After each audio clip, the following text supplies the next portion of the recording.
सत्वस्त मदद तिष्ठन्ति राजसा जगन्मृत गुणवत्सो अधो गच्छन्ति तामसा। भगवान बताते हैं जो सत्वगुण में व्यक्ति रहता है वो ऊपर के लोगों में जाता है, रजोगुणी इसी संसार में रहता है, लेकिन तमोगुण क्या होता है पशु योनि में चला जाता है। अगर हम पशु तमोगुणी जीवन व्यतीत करेंगे तो फिर से इसी में योनि में जाएंगे। भगवान गीता में आत्मा के बारे में ज्ञान दे रहे हैं बहुत सारा, तो ये ध्यान रखना है। तो ये आपके लिए ही है और इस यहाँ से हम हो गया है ना।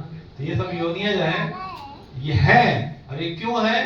क्योंकि इन्होंने भगवद गीता के जो सुना उसका ध्यान से पालन नहीं किया। इस कान से सुना, इस कान से प्रश्न नहीं पूछा। अर्जुन की तरह प्रश्न पूछे होते तो आज इनको ये दिन नहीं देखना पड़ता। देखते हो इनको देखा कि नहीं देखा है? देखा है ना। तो वो उसमें अपने चेहरे भी देख सकते हैं कि हाँ मैं भी बन सकता हूँ ऐसा, देखा है? ठीक है, ये भी देखो। तो आश्चर्य है कि एक ही जीवात्मा विभिन्न शरीरों को संचालित करती है ना। ऐसे तो ऐसे रूप जो है जो जीवात्मा को लेने पड़ते हैं। क्यों?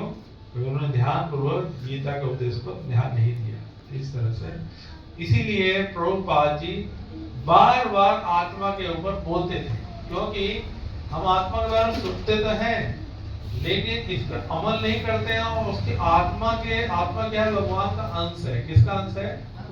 इस संसार का अंश नहीं है कि मेरे पिताजी दादाजी का अंश है, नहीं। किसका अंश है? भगवान का अंश है। और आत्मा को क्या करना चाहिए? अंश किसका? भगवान का। और भगवान क्या है? बोलते हैं मवे अंश जीव लोके जीव होता सनातना। मेरा ही अंश है। आप किसके लिए बना है? भगवान की सेवा के लिए बना है। किसकी सेवा के लिए बना है आत्मा? लेकिन हम किसकी सेवा करते हैं? माया की इंद्रियों की सेवा करते हैं। जो हमारा मन कहता है वही करते हैं, मन मर्जी। इसीलिए क्या है, हम ना प्रभुपाद जी बार बार आत्मा का बोलते हैं। आप आत्मा हो, आप क्या भगवान के दास हो। गोपी भरतो पद कमलो दास दास अनुदास। गोपियों के भरतार हैं, उनके दासों के दास हो। ये है। अगर ये नहीं आप हमेशा याद रखेंगे तो फिर यही योनि में जाना पड़ेगा। मैं भगवान का सेवक हूँ, भगवान की सेवा के लिए बना हूँ।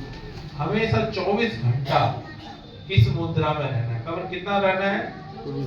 24 घंटा यही सोचते रहना है कि भगवान मुझे अपनी सेवा में लगा लीजिए, भगवान मुझे अपनी सेवा में लगा लीजिए, मेरा मन भगवान की सेवा में लगा रहे।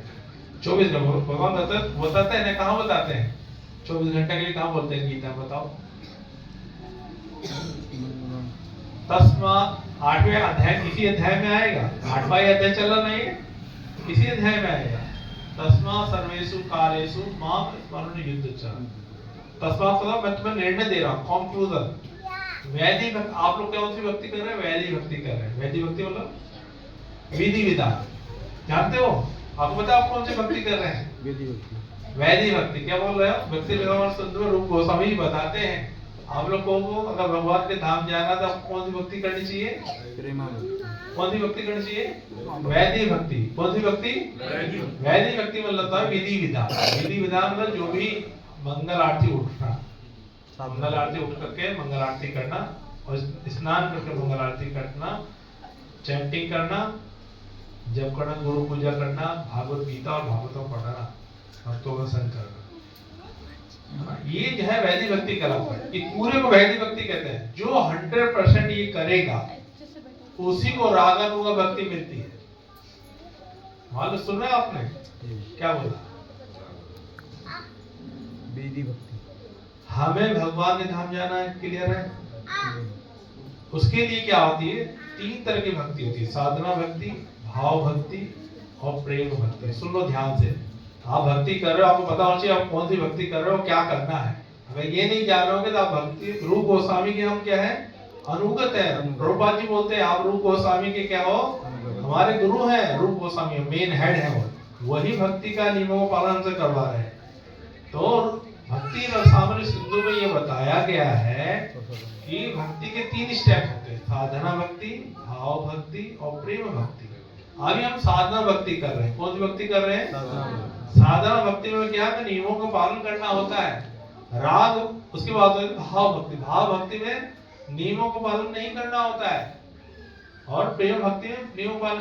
अब जैसे क्या होता है, हस्बैंड वाइफ होते हैं तो उनमें क्या होता है? स्वाभाविक भाव होता है सेवा करने का।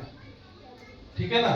लेकिन जब शुरू शुरू में क्या होता है, शादी होके आते हैं तो कोई सेवा का भाव नहीं होता इतना ज्यादा, है ना। सेवा जबरदस्ती कराई जाती है, सासू माँ करवाती, अरे जाके जूता साफ करो, कपड़े धो, है ना, ये करो करो। मैं सही बोल रहा हूँ ना? अरे कुछ बोल ही नहीं रहे जी। ऐसा होता है कि नहीं प्रभु जी? नहीं, माता ही बताएंगे ना। अच्छा, है ना। तो ऐसे ही होता है, जबरदस्ती कराया जाता है। तो साधना भक्ति का एक मतलब यही होता है